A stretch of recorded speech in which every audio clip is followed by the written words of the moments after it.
Hello everyone, it's me again and I'm Marikit and welcome to my channel. Magandang hapon mga kaibigan ko. Oh my God.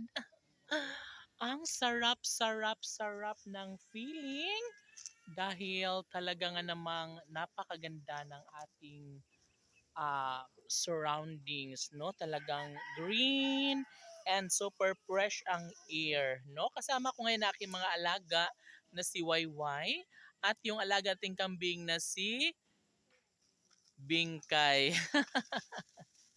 And of course, kasama din natin ang ating alagang aso na si Ate Chichi. Nasaan na ba yon? Ayun, sa Ate Chichi. Oh my God, magandang hapon sa lahat and sana'y okay lang kayo dyan lahat.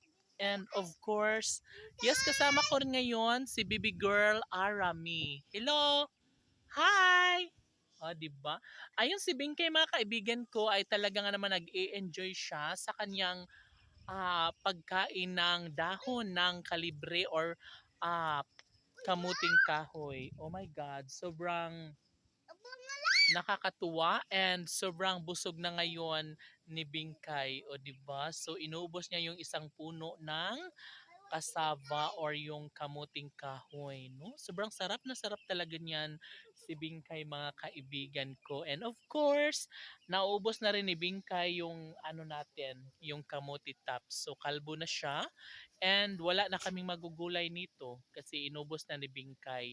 Anyway, mga kaibigan ko, si Bingkay, yung alaga kong kambing, ay 1 week pa lang sa amin, sa akin si Bingkay. And talaga nga namang, yes, kilala na nila kami or kilala na ako ni Bingkay. Kaya super close na siya sa akin. And alam niyo ba mga kaibigan ko na sobrang happy si Bingkay sa tuwing ah, binibisita ko siya dito sa kung saan man siya ngayon, no? And of course, mga kaibigan ko, every time na pumunta ako dito ay kasama ko rin ang aking mga alagang aso na si Chichi at Wayway. O di ba? Oh my God. So bababa tayo ng konti dahil nga pwede natin kukunin na si Bingkay para maisilong na natin mga kaibigan ko kasi nga padilim na ng padilim and kailangan na natin na maisilong no si Bingkay dahil nga baka umulan, so wag naman.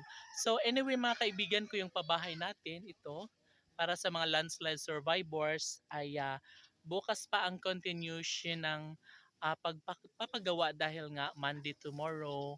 And of course, sana nga matapos na yun kaagad para may malilipatan ng ating mga minamahal na mga kapitbahay na wala pang matutuluyan. So again, it's me again and I'm Marikit and see you tomorrow. Bye!